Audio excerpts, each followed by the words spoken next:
Welcome to episode 107, part two of Pam and Pete.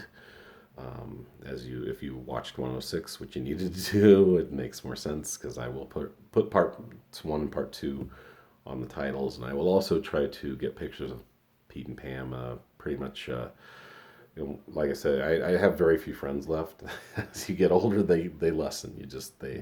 You drift apart. People die, things happen, and so yeah, I got literally like three really good friends left, maybe four, that I'm in contact with all the time, or at least a decent amount. I consider John Marsh one of my best friends, but unfortunately he's in San Francisco, and then my other three friends live here: Pete and Troy and Kathy, and that's about it. And luckily I have family, but and I consider them friends too. But you just this is what it is when you're in your 50s. You're lucky if you have a few, and hopefully they will last long with you until you're next to death's door, and hopefully 30 or 40 years. That's what you hope for. And like I said earlier in the first episode, it's just really hard for Pete. I described what happened Friday. He got a lot of comfort. He felt super guilty for mistakes he's made, and they've been together a long time. They've been together, I think, 25 years total. A very long time. And it's hard. It's hard to watch your best friend, who's a very strong person, lose it.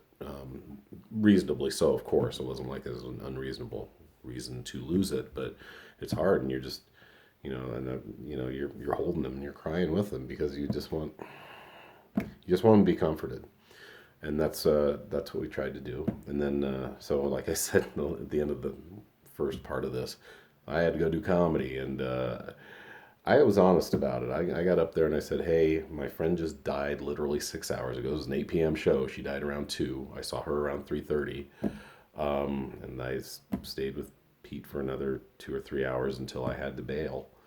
And I just told these.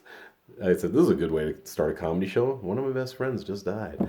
Uh, but and I tried to tell. I said, "Hey, here's some jokes that she saw me do, and I think she liked," which is true. She saw me do comedy a few times, and she did like some of the jokes that I did. But then you got to run a comedy show, and actually it went well. Thankfully, I always book really funny people, so even. And for those of you that don't know me or have never seen me do comedy, I'm okay at it. I've had good sets, but tons of bad sets too. But I'm starting to call myself the speed bump of Denver comedy. And it's smart because it makes the crowd chuckle. It's a funny thing. I go, they kind of look at you like, "What does that mean?" I go, "Well, that means once you get over me, the rest of this show goes pretty well." So that's my clever little thing I've done for when I'm not having a very good set at the top of a show. But so yeah, there's Friday, and so Saturday goes by. I texted Pete and said, "Hey, make sure you're eating and drinking." He's like, "I'm not hungry." I go, "It doesn't matter. Eat and drink." I go, "Have some water." And he goes, "Is Gatorade okay?" And I go, "Okay, you haven't lost your sense of humor, so that's good." I go, "Yes, Gatorade's fine." And then around 6 o'clock, he said, "I got to get out of this house," which is understandable. It's also hard because the kids are there. And I understand if, and that's part of the autism spectrum that these kids are both on, is they're not big huggers. I've never known to be, they're not a touchy feely type of family. I mean, I'm sure they hug mom and dad, but like I know, I've known these kids since that, they were almost toddlers. Chris was 3, Jimmy was 5 when we started getting to know this family, but they're not, that's not the way they comfort each other. It's just not what they do. So I figured, yeah, if you need to get out, let's get out. And met him around 9 o'clock, and this actually turned into something pretty cool. I thought it was just going to be me and him drinking and reminiscing, and which would have been fine. But then he's like, "Oh, can we have another person tag along?" And I'm like thinking, "No, not really. I don't really want that." But I was like, it's your night. I'm just here for you. That's what at this point, my role as a friend to you is just to let you do whatever you want within reason. Don't let you kill yourself. Don't let you drink yourself or smoke yourself into oblivion. But you know, you're literally 30 hours off of this tragedy happening to you and changing your world forever. So yeah, who is it? And he's like, "Well, it's my niece's husband." And I was like, "Okay, how old is he?" He's 25. I go, "We're gonna be hanging out with a 25-year-old, somebody half our age. Sounds terrible." And I didn't say any of that. Of course, I said, "Yeah, okay, whatever," via text. But I'm thinking, "Oh man, this is gonna suck." And it ended up this kid. His name's Alexi, and he's from France. And this is one of the most amazing human beings I've ever met. It was really, really great for me. And I always hate giving 25-year-olds too much credit, but this guy was amazing. He really was. We picked him up from the Fairfield or whatever, one of those, DoubleTree, wherever he was, near where Pete lives in Aurora. And we took him to the bar with us. And he's very French. He's from France, and everything is like this, and American, and yeah, it was great. It was great listening to his accent. Half the time, well, not half the time, 5% of the time, we didn't understand what he was saying. But and this kid speaks three languages. His English is great. His French, obviously, is really good. And he lived in Japan 2 years, so he can speak Japanese as well. He's been to 35 countries. 35 countries. I was like, holy shit, you've doubled me up, and you're half my age. And Pete hasn't even been to that many. I've been to 17. This kid's been to 35. Pete's been around, but not a lot. And it was just cool talking to this kid. He's very educated. And the thing I liked the most about Alexi is he was very aware of how lucky he is. He understands how lucky he is to have money, to be able to travel, to be white, to be male, to be European. He understands all of that, and he kept saying it over and over. And he was really great conversationalist. A lot of times when you talk to somebody 25, you're like, ugh, they're not going to know anything about anything. And sometimes that's true. Not this guy. He knew a lot about a lot. Very well read, um, musically very, how shall I say, educated, I guess. He listens to a lot of different forms of music, knows about jazz, knows about, all kinds of, I'll just put it under the umbrella of rock, and all that stuff. It was just a great experience. So, what really could have been a bummer night, um, was ended up being very good.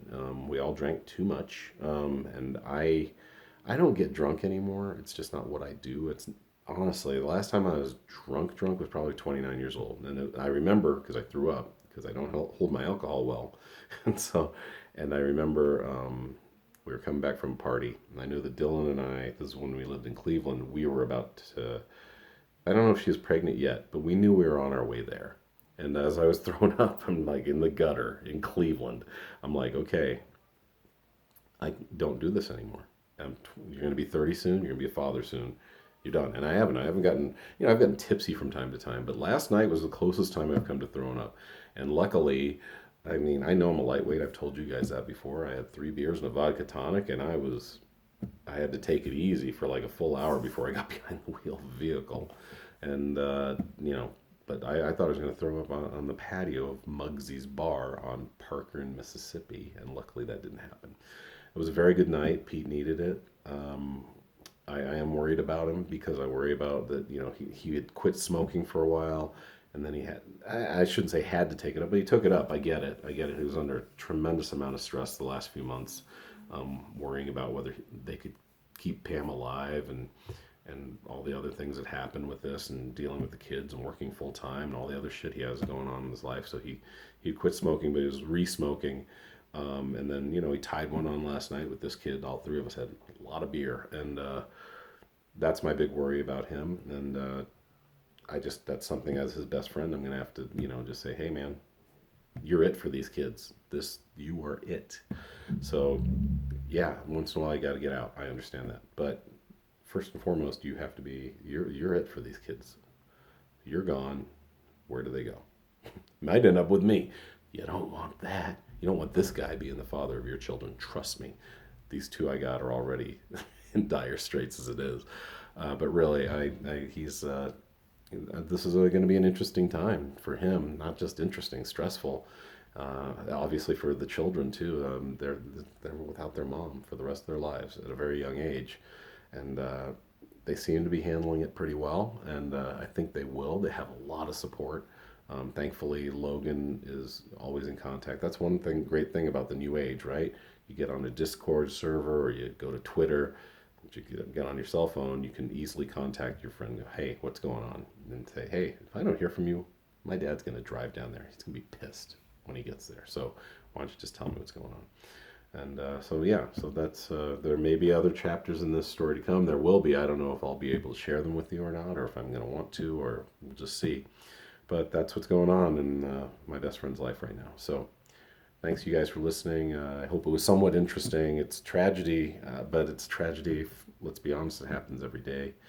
So it's just part of life is death, and you just got to keep rolling on and just do the best you can. All right, thanks, you guys. That's episode 107. See you next time. Thank you for listening. Bye.